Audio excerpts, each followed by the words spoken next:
SCP-637. Object Class, Safe. Special Containment Procedures. When inactive, SCP-637 is contained entirely within the consciousness of SCP-637-2. SCP-637-2 is to be held at Site-17 in a low-security room.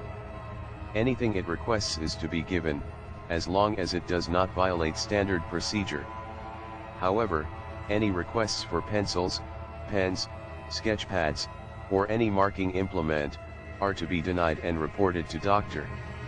The issue has been raised that if SCP-637-2 wanted marking devices, it could use a fluid such as blood or urine, but the subject has not displayed a marked interest in drawing. It is agreed, however, that it is wise not to tempt fate. Subject is to be fed 3 times per day and whenever it requests food. TTT.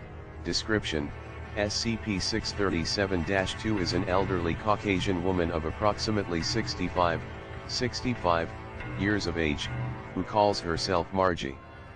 Margie has been described by staff as polite and old lady-ish, if a little confused. She spends much of her time in a semi-catatonic state with occasional lapses of lucidity. SCP-637-2 is the host of SCP-637, a psychic organism which subsists entirely in SCP-637-2's mind. SCP-637 is described by its host as a little black cat, skinny fellow, real easygoing. Although the creature normally resides in a blank space in a subject's mind, it is capable of residing for several minutes as a drawn item on paper, wood, or other substance. If any sapient organism not previously carrying SCP-637 sees the reproduction, the image will vanish, and SCP-637 will take up residence in the new subject's mind, based on information gathered from SCP-637-2 and D67308, see Document 637-A. The organism behaves exactly as a normal cat, and its host is always capable of describing what it is currently doing and where it is within their head. SCP-637-2 shows affection for the theoretical creature. SCP-637-2 does not recall where she saw SCP-637 originally, so it is assumed to have been living in her mind for some time. Addendum: Dr.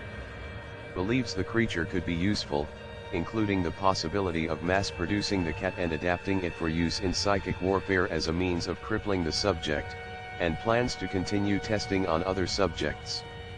If no uses are found for SCP-637, then it is believed that it will die when its host does. Unless further experimentation is warranted, it is recommended that we prevent SCP-637-2 from releasing SCP-637 onto paper, in order to maintain the good mental condition of our agents. Document 637-A.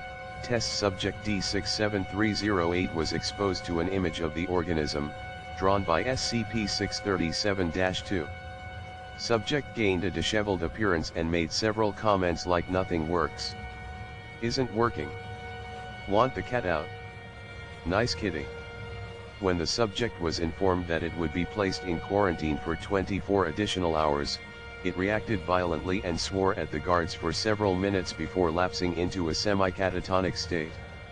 The subject's behavior was deemed non-harmful, and the subject was moved to a low-security dormitory on the site. After 12 hours, the subject unexpectedly self-terminated using the broken edge of a ceramic dish, provided with its meal. The subject was observed making several loud remarks such as "get the cat out," "I want the cat out," "leave me alone," and commenting that the organism was a brain-sucking parasite before death. It is worth noting that at approximately the same time as D67308's termination, SCP-637-2, who had been sleeping at the time, sat straight up and exclaimed, "Kitty's back."